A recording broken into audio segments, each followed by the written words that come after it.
rakkoon sun akka mariidhaan hin furamneefis karri cufamee waraanumaan hiikna ejjennoo jedhuun itti deemamee jira. Waraanni kun jiraachuun keessumaa Gujii fa'itti rakkoo kana akkaan hammeessuudhaan uummanni gargaarsa illee argate akka lubbuudhaan hin baraaramne taasiseeti kan inni jiru. Inni lammaffaan mootummaan beela akka meeshaa waraanaatti fayyadamaa jiraachuudha. Uummata beelessee akka meeshaa waraanaatti itti dhimma bahaati kan jiru beela jechuudha mootummaan. Tigraayitti waan ta'aa jiru argaa jirra. Oromiyaa keessattis wanti ta'aa jiru sanadha. Mootummaan beela akka meeshaa waraanaatti fayyadamuudhaan wal qabatee ittiin uummata humna dhabsiisuudhaan akka inni qabsoo isaa irratti hin xiyyeeffanne gochuudhaan adeemsi inni filatee jiru kun rakkoo kana hammeessee jira. Inni sadaffaan kan ammas irra deddeebinee kaasaa turredha. Beela mudate ukkaamsuudhaan wal qabatee adeemsa deemamaa jiru akka tarsiimoo ijootti qabateeti kan deemaa jiru mootummaan beela ukkaamsu. Kunis siyaasa kootiif biltsiginnaa afaaniin faarfamu sanaaf gaarii miti waan jedhuunidha. Qabxiin arfaffaan asirratti rakkoo kana hammeesseera jedhee kaasu ofittummaa dabballee murnaa aangoo irra jiru biratti mul'atudha. Tokkoffaa uummata afaan qabanii ofii nyaachuutu mul'ata. Uummata bifa garaagaraatiin saamuutu mul'ata.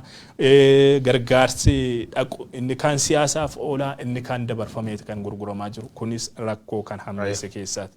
Shanaffaa fi qabxiin ijoon akka waliigalaatti uummata biyyattii Afrikaa qabu qaala'insa jireenyaadha. Qaala'insi jireenyaa daangaa darbeera. Uummanni beela'e kan ooyiruunsaa sababa hongeetiin manca'e kan horiinsaa duraa dhumte wooma harkatti hafteen illee gabaarraa waa bitee nyaachuudhaaf hin dandeenye. Humnaa olitti ta'ee jira rakkoon kun. Darbee uummanni sun ofiif bitatee nyaachuu dadhabuu qofa miti qaala'insi jireenyaa kan inni hordofsiisee jiru. Hawaasni akka hawaasaatti akka waliif hin birmanne harka xaxee jira. Uummanni ofii isaatiif iyyuu jireenya isaa mo'achuu dadhabee jira sakaaniif birmachuu jechuudha. Obidda ofirraa dhaamsiteetiin kan ullaadhaaf birmachuu akka sanadha. Amma rakkoo sanadha kan hudhee qabee jiru. Inni kan biraan gaagama siyaasaa biyyattii mudatee jirudha. Golee akkuma addunyaatti mudatee jirudha. Golee addunyaa maratti gaaga'amni siyaasaa akkasumas rakkooleen kunniin hammaatanii jiraachuun dhaabbileen idil addunyaallee gara biyya sanaa akka isaan hin fuulleffanne gargaarsi namoomaa gahaan akka uummata hin qaqqabne taasiseeti kan jiru. Dhimmoonni kunniin haala Oromiyaa keessattis akka waliigalaatti Itoophiyaa keessattis hongeef beelaa wal qabatanii mudatanii jiran kana hammeessaniiru. Dhimma uummata beelaan rakkatu ilaalchisee hoogganaan Itoophiyaa duraanii Mallas Zeenaawiin gaafa ummati Tigraay gargaarsa idil addunyaa ergamaafii ture gaafa isaan bosona turan gargaarsa ummati Tigraayif ergamee waraanaaf oolchitan jedhamaa ture. BBC'n gabaasee ture. Miidiyaaleen addunyaa fi dhaabbileen garaagaraa TPLF irratti maqaa kana dhoobanii turanii yeroo tokko paarlaamaa keessatti waan kana ilaalchisee deebii inni kenne waan amma mootummaa Itoophiyaa barsiisuu danda'u jedhee waan yaaduuf mee viidiyoo sana dhaggeeffannee gara marii keenyaatti deemna. በጣም መሰረታዊ ትምህርቶች አሉ። ከየትኛውም የደርግ ዘመቻ በላይ ሊያጠፋን የሚችለው ረሃብ እንደሆነ ነው ያወቅነው። ከየትኛውም ወታደር ከየትኛውም አውሮፕላን ታንክ ከሁሉም በላይ እንደ ድርጅት የሚያጠፋን ቢተያ ካጀዱ ቢቢሲን ገባሳ ባሴ ቱሬ ሰና የሮባዬ ረደደቢን ካውንተር ጎዳ ቱራ ወር TPLF ገሩ ፓርላማ ከሰቲ ጋፋ አንጎት ዱፈን የሮ ጋፋ ተመት ዴቢ ከነ ከነ BBC ne roboda by the one sana hale dogogora BBC ta'u difama gaafate ture by the akarat debi jars namichi kun kenneen darguun yeroo sana meeshaa waraanaa irratti investi gochaa ture akkuma sirna ammaa kana jechuudha. Wanni TPLF yeroo sana dargii wajjin walii galte tokkittiinuu jedha agadhumaatti hin fudhanne malee viidiyoo kana irratti gargaarsi namoomaa Tigraay akka dhaqqabu. Ummati Tigraay gaafa beelaan dhume TPLF akka badu waan beeynuuf jedha.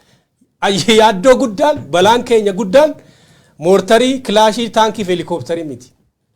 Balaan keenya inni guddaan dhumaatii ummata Tigraay. Balaan yeroo sana ture hunda ol dargii caalaa immoo beela waan tureef dhimmi suni ijoo dhaabbata keenya ture kan jedhudha. Waan kanarraa waan hedduu barachuu akka dandeenyu jedhee yaada mootummaa bilisiginnaa. Asirratti ani wanti na ajaa'ibe waa ejjennoo mootummaa dargiiti. Mootummaan dargii sirna sana keessatti mootummaa isa hamaadha jedhameetiin kan yaadamu. Haa ta'uuti gargaarsa namoomaatti ulaa hin cufne dargiin. Gargaarsa namoomaa dhorkatee uummata fixuudhaaf socho'an ture. Akkuma Mallas asirratti dubbataa jiru. Wanni tokkittiin mootummaa dargii wajjinitti waliigallee irratti hojjetaa turre waa'ee gargaarsa namoomaa ulaa gargaarsa namoomaa banuu kanadha kan daandiin dasee Maqalee Addigiraat nutis gara daandii kanaatti akka hin dhufne mootummaan dargees cufee akka gargaarsaa hin ittifne waliigaltee irra geenye waliigaltee sanaan hanga waraanni sun xumuramutti uummata sanaaf akka beelli hin duguugne banaa ture daandii sun jedhe dargiin gargaarsa namoomaatti ulaa cufuudhaan nama fixaan turre jechuudha isaa biltsiginnaan gochaa jiru. Anyways hammam mootummaan dargii biltsiginnaarra illee akka fooyya'aa ta'e. Hammam biltsiginnaan dargii raamaa akka ta'e ragaa kana olii hin jiru beelli kun ajandaa kamuu ol akka muddaa fi national treaty akka ta'e namnu hubachuu akka qabuudha sumarratti ibsu kan barbaannu emergency kan olii hin jiru jechuudha. Mootummaan naannoo Oromiyaa osoo danda'e tarkaanfii inni fudhachuu danda'u tokko caffeen walitti qabamee legislative body qaama seera tumumi labsii yeroo muddamaa Oromiyaa irratti labsuutu irra jiraata. Labsiin yeroo muddamaa waraanaa fi nageenyaaf qofan labsamu. Famine declare gochuu danda'u qaba. Beela muddaan Oromiyaa keessatti sadarkaa hangar xanneetti cee kan uummata gaagaa jiru kan malnutrition rakkoo midhaan nyaata madaalaa hordofsiisaa jiru kan beelada miliyoona 2 ol fixe kan daa'ima fixaa jiru kaawwan ajjeesaa jiru beelli muddaan nurkaa qabaati emergency labsuu qabna jedhanii tokko jalqaba seera yookiin labsii yeroo atattama labsuutu irra jiraata. Ittaanee immoo resource kanaaf malu allocate gochuutu irra jiraata. Resource kun tokko kaaznaa mootummaa keessaa bahuutu irra jiraata. Emergency kana oliin jiru. Kaaznaa mootummaa keessaa. Kabiraa immoo Oromiyaa keessatti warri badhaadhan warri lafa Oromiyaa fi qabeenya Oromiyaa qofa barbaadan ka Oromoo fi rakkoon Oromoo dhibamni Oromoo isaanii dhukkubsina hedduutu jira. Warra kanarraa resource walitti qabu mobilize gochuutu irra jiraata waayee mootummaan naannoo Oromiyaa hoo fi humna hin qabaanne jechuudha. Humna kana counter godhu dhabee miti. Garuu resource guddaan Oromiyaa keessa jiru hedduudha kan uummata kana baraaruu ittiin danda'an. Sadaffaa irratti karoorsuudha. Eessatti maal barbaachisaa ummati kun gandaa fi bakka jirutti profile ta'ee rakkoo isaa wajjiniin lakkoofsi isaa fi eenyummaan isaa baramee dhaqamuu fi karoorri qophaa'ee task forcein sadarkaa hundatti qophaa'ee gandaa hanga naannootti uummata kanaaf dhaqqabuun irra jiraata. Afraffaa irratti waa'ee accountability yookiin gaafatamummaa wajjin waa wal qabatudha. Beelli kun osoo dhufin dura emergency osoo disasteriin akkanaa osoo dhaga'amin dura awareness create gochuutu irra jiraata. Beekumsa educate gochuutu irra jiraata hawaasa. Ittaanee immoo aware alert gochuutu irra jiraata. Akeekkachiisuu irra jiraata yeroo rakkoon akkasii dhufu. Erga waarni godhee booda immoo yeroo rakkoon akkasii dhalate action fudhatuutu irra jiraata. Hunda kanaan goone mootummaan naannoo Oromiyaa. Kanaaf gaafatamummaan jiraatuutu irra jiraata jechuudha. Kana kan gochuu qabu qaama seera tumu qaama mootummaa hundaa ol aangoo kan qabu caffee Oromiyaati. Maal seeta Abrahaam wanni atam tarreessitu kun cufti wam dhugaati maal seeta ilmi namaatiin baradhii jettaan malee nama bineensaan baradhiin jettuun hin galtuuf afaan sun gartee bineensi yookaan horii loonfa gaalfa loonfa barnooti nam jijjiiruu ta'een warraaf chiili. Warra ammaan tan biibulcha akkasuma fudhachuu dandeettaa jechuudha. Itti gaafatame jiraachuu qaba, declare godhuu qabu, maali godhuu. Hongi ammaan tan uummata Oromiyaa godinaala Oromiyaa harka jiran keessa 8 keessatti hongeen nam gaaga'uu jirtu ta'e harraafan guutuu keessatti ammoo waraanni nam gaaga'uu jira. Lafti hongeen qabu wallagga keessa ganna fur wallagga keessa waan tan beenna. Gujii guutuu miti bara hongeen laf giriina gammaan qabu hawaaqir oobuuf garumaan nageen dhaban nam gaaga'uu jiru. Kibba gujiif booran keessatti Harargee guutuu keessa Baalee Arsii bakka baay'eetti Dabre ammoo Shawaa Lixaa naannoo Fantaalii dabalatee bakka baay'eetti Oromiyaan beelaa jechuudha. Bilchiginnaa waan ammaan tan Abrahaam jedhe kana wallaalteetii miti. Qaamni bilchiginnaa itti gaafatama godhabamu isaati. Rakkoo uummata akkan uummata gaaga'uu qabduuf nuu miti kamidiyaa gubbaa iyyuu nur jiraatu. Qaamni uummata bakka bu'u House of People Representative yookaan miseensi paarlamaa yookaan miseensi caffee hojiin isa guddoon tan.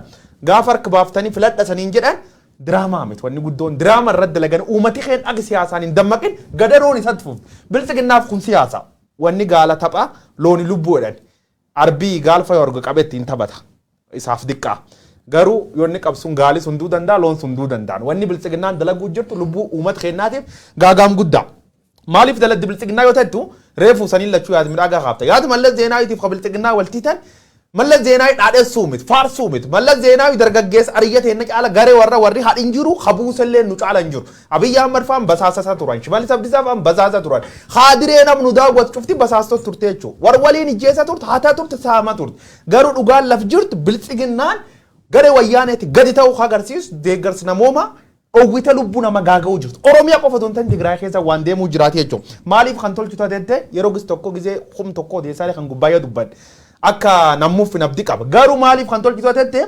uummati tokko garboomsuuf jalqabirra beelessuu qabdi. Garbummaan beel caaltu waan hin jirreef biltsiginnaa falaasamsii ta'e. Qabxiidhuma muraasatti dabaluudhaaf amma mootummaan sun akka mootummaatti yaada yookaan akka mootummaatti aakti godha osoo ta'e kanneen amma Abrahaam tarreesse kanadha kan inni raawwatu. Garuu akka mootummaatti yaada hin jiru uummata diinoomfatee uummata bulchu diinoomfatee akka diina uummataatti kan inni socho'aa jiru. Amma kun haguma tokko waan kana yoo dhiise tarii uummanni kun baraaramuu danda'a jedhanii kan inni yaadu. Dhimmoonni akka mootummaatti gargaaruun haafuuti tokkoffaa beela akka meeshaa waraanaatti fayyadamuun osoo dhaabbate. Inni lammaffaan yoo danda'ame siyaasa yeroo biraatiif bulfatanii uummata beelaan harcaa jiru kan uummata balaarra bu'e kana baraaruu irratti osoo fuulleffatame tarii amma tokko fala argachuu danda'a jedhee yaadan. Yoo nu hin galchu jedhanii dhiisan illee dhaabbileen gargaarsa namoomaa akka isaan birmataniif qaamni garaagara hawaasni illee akka waliif birmatu osoo karaa bananii tarii gaagama kana hir'isuun ni danda'ama. Gargaarsa dhiyeessuun haafu irratti karoorsanii irratti hojjechuun haafu. Isaanumti kun ragaadhumti hawaasa beela keessa jiru rakkoo keessa jiru kun ba'ee mul'ate dhaabbileen garaagaraa kana beekanii akka isaan birmatan uummanni akka garaasaa wal keessa deemee humna ammoo jirtuun osoo akka wal gargaaru taasifame rakkoo kan haga tokko hir'isuun hin danda'ama jedheetanii yaadaani. Ammas mootummaa irraa baay'ee abdii hin qabu hawaasumaaf wantoota gochuun irra jiraatu irratti qabxiilee lama dabaluuf hawaasni waa sadii gochuu danda'a jedheetan yaadan. Inni tokkoffaan kan harkaa qabu kan biyya keessaas kan alaas yoo danda'ame gargaaruudha. Inni lammaffaan kan naannoo hawaasni beela'ee jiru kana kan bakka miidiyaan hin qaqqabne bakka nuti irraa dubbataa hin jirre kana hawaasni jiru namoonni jiranii yoo xiqqaate ragaadhumaaf illee suuruma waraabanii viidiyoolee waraabanii miidiyaaleedhaan gahuu miidiyaa hawaasaa irratti gadhiisuudhaan rakkoo kana mul'isuu ni danda'ama. Inni sadaffaan kan ofiis gargaaruu dadhabe darbee immoo gargaarsaan bakka hunda qaqqabu kan dadhabe hawaasa kanaaf sagalee ta'uudhaan dhaabbileen garaagaraa akka birmatan gochuudha. Isaan kana irratti yoo hojjechuu hin danda'ame balaa uummata keenya kana irratti dhufee hir'isuu hin danda'ama dheeyyaadha. Poointiin guddoon tawaliigala taatkaaftu suni uummata beessa qofaan hin gargaaran. Sagalee ta'uufiin warri feesbuukii gubbaa yeroo duwwachaan ajandaa dhabne fayyadanii yeroo haasoftan argina guddoo nam gaddisiisa. Ajandaan lamiin kan kee beelaan waraanaan dhumti caala yoo jiraat guddoo waan irra dubbanni hin qabnu ajandaa kanas maggabaamsina sa'aatii hin qabnu waan ca'uu jirtuuf ajandaa keenya kattaanuun mootummaan biltsiginnaatiif gareen adda bilisa baasaa uummata Tigraay ammallee quba walitti qabuu jira. Addunyaa warra wal taraarsuuf gamtaa Awurooppaa dhaabbata biyyoota gamtoomanii dabre ergamtoota adda Ameerikaati yaalii gurguddoo godhuu jirti. Yaalii eeggatan godhamteen torbaan dabre laayyuu irra dubbanne mootummaan Itoophiyaa haali adeemsa naga buusuuf warra Ameerikaa godhuu jirratti amantaan qabu waan jedhee kaasee jira. Abrahaam namni kun gorsaa ministeera muummeeti ambaasadar Redwaan Hussein kan ejjennoo mootummaa biltsiginnaa ibsan dhimma imala dippiloomaatota lixaa gara Maqalee irratti jechuudha. Dippiloomaatonni lixaa jechuunis ergamaan addaa gaanfa Afrikaa kan Ameerikaadha Maayik Hamarii fi kan dubartittiin kan gamtaa Awurooppaa Anita Webb isaan Maqalee deemanii pireesii yookiin ibsa waloo baasanii turanii ibsi waloo suni TPLFif kan oogedha.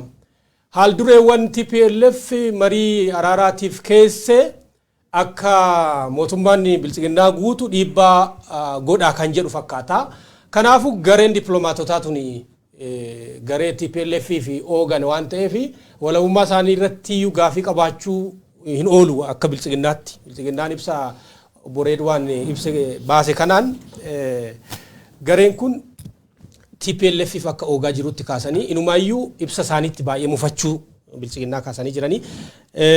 Nuti immoo akka isaan ibsanitti egaa haal dureewwan TPLF kaa'e keessaa tokko gargaarsi namoomaatiif ulaanaa akka banamu. Sana pirees godhan. Isuma armaan dura dhagaa turre irra deddeebitanii nutti himaa jirtu. Kanaaf ejjennoon keessan ka TPLF irraa addan jiru. Kan hordofee immoo mariin TPLF wajjin goonu kanuma booda iyyuu numayyuu garee dippiloomaatotaa tana hirmaachisuu irra jiraatu kan jedhu waan akeeke ibsi Redwaan Tiwiitara gubbaatti kaanii. Biltsiginnaan egaa kanaan ergaawwan waliif faallaa kan waraanaa yeroo tokko dhimma waraanatti geessuu danda'u yeroo tokko immoo kan nagaa labsu wayii itti qabaasaa jiru. Kana booda gareen dippiloomaatotaa kun Maqalee iyyuu hin deema kan jedhu akka gaafii guddaatti kaasaa jiran. Biltsiginnaan amma asirratti irra deddeebiidhaan ejjennoo isaanii kan isaan ibsaa jiran irraa kan hubachuun danda'amu haal duree waan jedhu tokko dhaga'uudhaaf hin barbaadu. Akka haal dureetti wantoonni ta'an ni jiru. Gargaarsa namoota ammaadhaan wal qabatee tajaajila bu'uuraadhaan wal qabatee dhimma daangaa Tigraay wal qabatee haal dureewwan TPLF kaa'atedha. Mariitti seenuudhaaf isaan kunniin daangaan Tigraay bakka isaatti deebi'uu qaba. Gargaarsi namoomaa daangeffama malee dhiyaachuu qaba. Tajaajiloonni bu'uuraa martiniyyuu gadi lakkifamuu qabu waan jedhudha. Isaan kunniin osoo hin guutamin gara mariitti seenuun iyyuu rakkoo akka ta'ettidha kan kaasurra deddeebiidhaan TPLF. Biltsiginnaan ammoo kana dhagahuudhaaf hin barbaadu. Kallattiidhumaan mariitti seenuu qabnaadha ejjennoon isaanii irra deddeebiidhaan kan himaa jiranii. Wantoonni akka haal dureetti ta'an kun marii keessa deebii argatu waan jedhuudha kan inni kaasu akka sababaatti Biltsiginnaan yeroo hedduu. Mariin kun yoom eegalamee waggaa meeqa mari'atamee yeroo gamii keessatti fala argataa wanti jedhu gaaffii guddaadha. Hamma mariin kun taa'amee marii kanaan murtoo tokko irra ga'amutti wantoonni kunniin hundumtiyyuu akkuma amma jiran kanatti akka isaan itti fufanidha kan barbaadu Biltsiginnaan. Gargaarsa namoomaadhaaf innis qumaarri taphatamaa akka itti fufu tajaajiloota bu'uuraa uummanni Tigraay argachuu qabuunis qumaarri taphatamaa akka itti fufu waa'ee daangaa Tigraay irrattis Tigraay irraa daangaa keessumaa lixa Tigraay fa'irraa uummata Tigraay buqqisuun hin dhaabbanne haguma yeroo dhiyootti iyyuu guutummaan guutuutti dimoogiraafii naannoo sanaa jijjiiruun hanga marii kanaan falli tokkoon argama jedhamutti akka itti fufuudha kan inni barbaadu Biltsiginnaan. Sababa sanaaf kallattiidhaan gara mariitti akka cehamu malee haal dureewwan kunniin guutamanii mariitti akka seenamu hin barbaadu. Kanaadha kan isaanii dhiibbaa gochaa jiranii. Mariin kun ittiin yeroo bitachuudhaaf ta'u ammoo irra deddeebiidhaan TPLF ibsaa ture. Wantoonni mul'atanis kanuma fakkaatu. Akka waliigalaatti haalota mul'atan irraa dubbiin gara mariitti osoo hin taane gara waraanaatti dhihaataa jiraachuu kan sitti mul'isa. Taphuma ijoollee xixiqqoo ta'e wanni TPLF fi Biltsiginnaan dalaguu jirtu dhugaa dubbachuuf gaafa waraana kun jalqabe nagaan buu danda'a jettanii sanillee nu keessa namni tokko kaasee ture. Biltsiginnaaf gareen Addilis Baasaa uummata Tigraay waliigaluu hin dandeettu wasantima gabaabsee akkuma dhee jechuu guyyaa mata xiyyaati.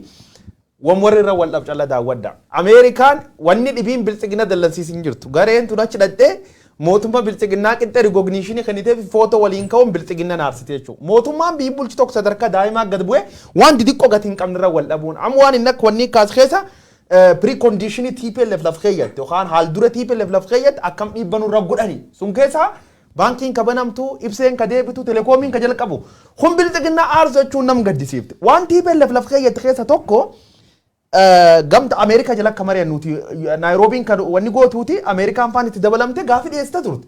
Gamtaan Awurooppaa kasan mariisus gamta Afrikaa ka ta'udha TPLF itti majira TPLF xiqqaattus guddattuuta fudhatte.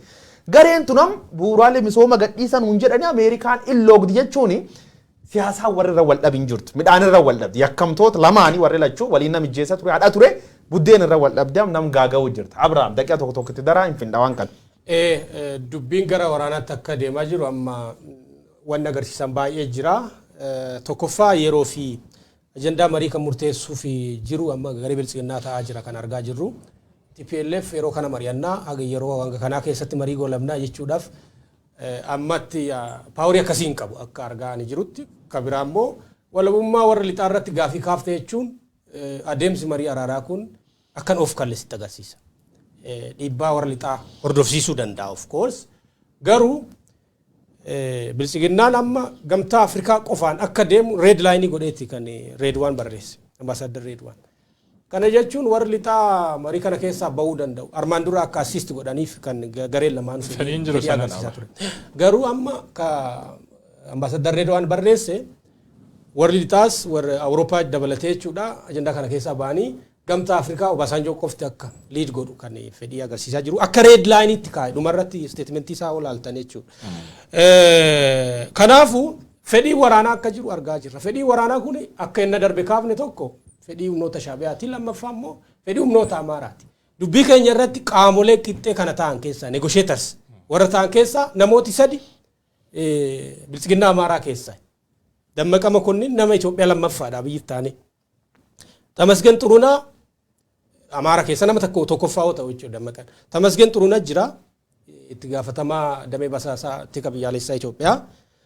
Geetaachoo Jambaree pirezidantii naannoo Amaaraa jechuudha. Warri kun negotiataroota yookiin Biltsiginnaa bakka bu'anii warra tadaraadaran keessaa warra hangafaati. Karaa biraatiin immoo pirezidantiin naannoo Amaaraa Yilqaal Kaffaaloo na darbe ji'oota dura galmi keenya TPLF balleessuudha. Awwaaluudha jedhanii ibsa baasanii turan yeroo waraanni dhaabbatetti.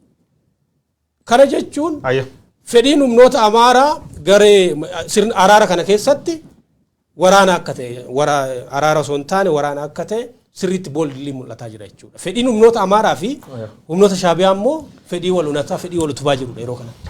Qabxii biltsiginnaa irratti du'een argamaa jedhu tokko irratti waa gabaabaa dabaluutan barbaada. Yeroo hundumaa yeroo mara waltajjiiwwan dhimmi marii dhimmi dippiloomaasii kun irratti dhihaatu irratti gamtaa Afrikaa malee du'een argamaa jedheeti kan inni dhiheessu biltsiginnaan. Kanaaf ammoo qajeeltuuwwan paanaafrikaanizimii rakkoo Afrikaa furmaata Afrikaa waan jedhu dhaadheessuutu mul'ata. Qabatamaadhaan garuu yoo waan jiru ilaalte qajeeltoo paanaafrikaanizimiitiifis bitamuu miti. Qajeeltoo paanaafrikaanizimii bakka bu'u wajjennoo sana iyyuu hin qabu biltsiginnaan. Ageenestiidha faallaa sanadha kan inni jiru.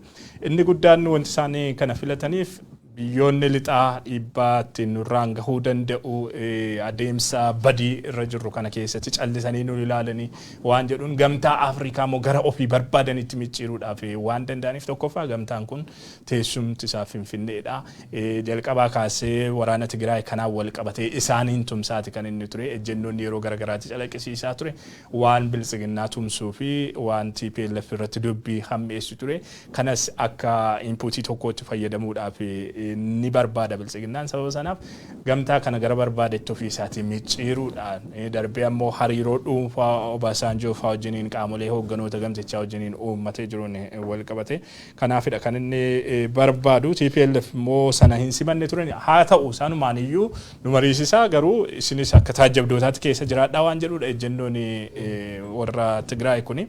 Kun dhugaadhaan rakkoo jiru irratti baastee furmaata sirrii akeekuudhaaf bakka taajjabdoonni dila addunyaa jiranitti bakka warri muuxannoo gahaa qaban jiranitti mari'achuun silaa furmaata fiduudhaaf ni danda'a jedheetan yaada. Kan gamtaa Afrikaa qofaan taasifamu garuu tokkoffaa adeemsichis loogiirraa walaba hin ba'u. Lammata ammoo gamtaan Afrikaa yeroo inni waa furu arginee hin beeknu dhugaa dubbachuudhaaf taanaan. Yeroo taa'anii mari'ataniif taa'anii mugan malee yeroo isaan furmaata tokko akeekan arginee hin beeknu. Suni warra waan Afrikaa irraa amantaa yookaan vaaliyuu dhabuu osoo hin taane haala qabatamaa gamtichaatu kana nu jechisiisa waan ta'eefidha kana jechaa jirru.